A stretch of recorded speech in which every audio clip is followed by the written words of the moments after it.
नमस्कार दोस्तों, स्वागत है मेरे नए यूट्यूब चैनल पे। आज का टॉपिक है मास टी कोड। ये आपने टी कोड, अगर आप SAP फीको कंसल्टेंट हैं तो आपने ये बिल्कुल सुना होगा, MASS टी कोड। और अगर आप फ्रेशर हो तो आपको मैं बता देता हूँ कि मास टी कोड जो होता है वो मास चेंजेस करने के लिए होता है, ठीक है। बट जो ये मास टी कोड है वो बेसिकली हम कहाँ पे यूज़ करते हैं? बेसिकली सबसे ज़्यादा जो यूज़ होता है वो मास्टर डाटा में ही होता है, ठीक है। मास्टर डाटा में ही होता है। ऑलवेज याद रखना कि मास्टर डाटा में ही काफ़ी हद तक मास चेंजेस होते हैं। अब मास चेंजेस का क्या मतलब हुआ? एग्जांपल ले लीजिए कि आपके पास ये टी कोड है, मतलब एक मैं GL खोलता हूँ, ठीक है। मेरे पास ये GL है और मैं चाहता हूँ कि इसमें, ठीक है, कंट्रोल डाटा में जाते हैं। मैं चाहता हूँ कि इसमें मतलब जितने भी ये GL है ना, जितने भी ये GL है उनमें से ये बैलेंस इन लोकल करेंसी ओनली जो है ये टिक हट जाए सबके, मतलब सब। अभी तो चलो ठीक है, ये 8-9 ही है तो कोई बड़ी बात नहीं है। अभी यहाँ पे 9,000 होते तो दिक्कत हो जाती, क्यों? एक एक करके हमें क्लिक करना पड़ता, फिर टिक करना पड़ता, तो बहुत टाइम लग जाता है। तो इसमें काफ़ी हद तक हमारा जो है टाइम वेस्ट हो जाता है कि एक एक करके मैनुअल करेंगे तो दिन लग जाएगा, 9,000 या 1,000 भी हो, ठीक है। तो इसको ठीक करने के लिए, किसको ठीक करने के लिए कि एक बार में सब कुछ एक बार में चेंज हो जाए, या फिर एक बार में सब कुछ जो हम चाह रहे हैं वो हो जाए, उसके लिए आया टी कोड मास, ठीक है। समझ गए आप वैसे क्या करना है?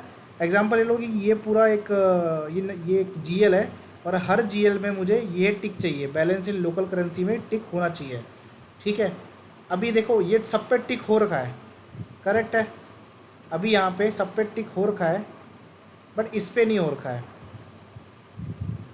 अब अभी क्लाइंट की क्या रिक्वायरमेंट आई है, वो कहता है कि बैलेंस इन लोकल करेंसी के अंदर मुझे टिक नहीं चाहिए, डायरेक्ट एक्सपेंस वाले जितने भी GL है उसमें मुझे टिक नहीं चाहिए। अब आप देखो, अब आपको जो जैसा भी लगे करो, ठीक है। तो अभी मान लो कि ये 9,000 होते तो हमें तो दिन दो या 3 दिन लग जाते काम करने करते, है ना। एक एक करके क्लिक करो और इसको अनटिक करो, करेक्ट है ना।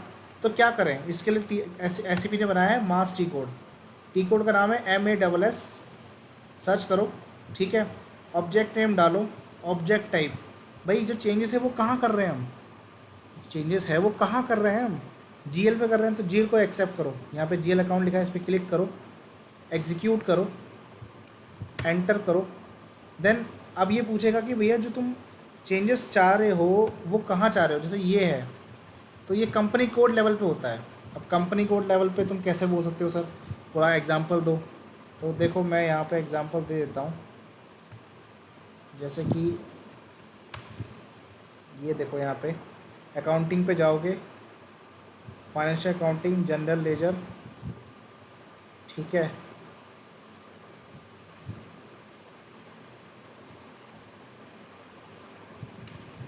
ठीक है, देखो एक चीज़ याद रखना कि बेसिकली ये वाला टी कोड यूज़ करते हैं, ठीक है। तो ये अभी मैंने दिखा दिया है। अभी टॉपिक पे आता है पहले, तो इसमें मास चेंजेस मैं कैसे करूँ? मास इसको हटाना है मुझे, इसको मुझे हटाना है, एक GL में नहीं काफ़ी सारे GL में। तो कैसे हटाएंगे? उसके लिए हम जाएंगे मास इस पर, ठीक है। फिर से दिखा देता हूँ, एक बार बैक करूँगा, GL सेलेक्ट करूँगा, एग्जीक्यूट करूँगा और यहाँ पे मैं सेलेक्ट करूँगा SKB1। SKB1 SKA1 ये क्या है डिटेल में आपको टेबल मैंने बताई भी होगी, अगर नहीं बताई तो मैं उसका लिंक दे दूँगा नीचे, आके आप डिस्क्रिप्शन पे जाके देख लेना एक बार। तो इस पर मैं मास्टर डाटा, ठीक है, GL master data company code level पे जो बनाया उसको मैं सिलेक्ट करूँगा, एग्जीक्यूट करूँगा, एंटर करूँगा। कंपनी कोड क्या है मेरी? Min2, ठीक है। GL कौन से है मेरे? ये GL है। मुझे GL की लिस्ट डालनी पड़ेगी, मतलब GL की लिस्ट हो या GL के रेंज हो, वो आपको डालना पड़ेगा। बस इतना काम करना है, इतना बड़ा काम नहीं है वैसे ये, ठीक है। इतना करने पे कर दोगे एग्जीक्यूट। एग्जीक्यूट करने के बाद अब देखो ये तो आपको GL आ गए, ठीक है। बट फील्ड कौन सी है? फील्ड है ये बैलेंस इन लोकल करेंसी ओनली, इस पे होना चाहिए अनटिक।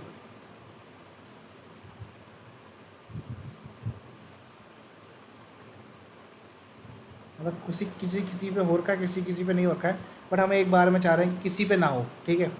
तो अब क्या करूँगा मैं?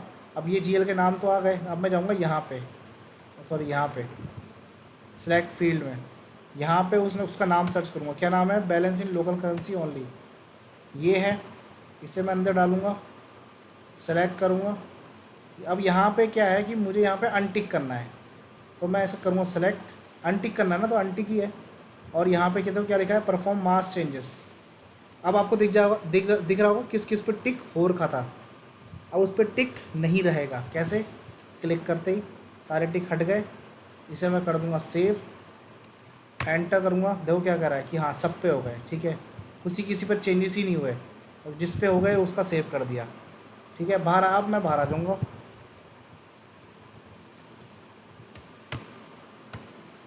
ठीक है, इसको भी रिफ्रेश करके अब आप चेक करोगे किसी पे, मतलब ये किसी पे आपको अनटिक, मतलब किसी पे भी टिक नहीं मिलेगा, सारे अनटिक हो चुके हैं। ठीक है, तो कहने का मतलब ये है कि ज़्यादा टाइम ना ख़राब कर, ज़्यादा टाइम ख़राब ना हो, इसलिए ये टी कोड बनाया गया है कि मास्टर लेवल पर जब, जैसे आप एग्जांपल मान लो कि किसी का इम्प्लीमेंट हो रहा है, तो उस टाइम क्या करना होता है कि डाटा अपलोड करना होता है। तो डाटा में कभी कोई बहुत ज़्यादा चेंजेस आते हैं कि एक चीज़ को हर जगह टिक होना चाहिए, हर जगह लिखा होना चाहिए, तो उसके लिए क्या करना पड़ेगा, उसके लिए हम पहले तो मैनुअल करते थे या LSMW चलाया, LTM चलाया, बट अब यूज़ करते हैं मास टी कोड। ठीक है, तो आई होप आपको ये वीडियो अच्छी लगी होगी। अगर ये वीडियो अच्छी लगती है तो लाइक कर दो, क्योंकि इस लाइक से आप, ये फ्री है आपके लिए, बट इससे मेरा जो कॉन्फिडेंट है वो इंक्रीज़ होता है। और अगर आपको इस पर कोई इशू लगता है तो वही बता दो। धन्यवाद।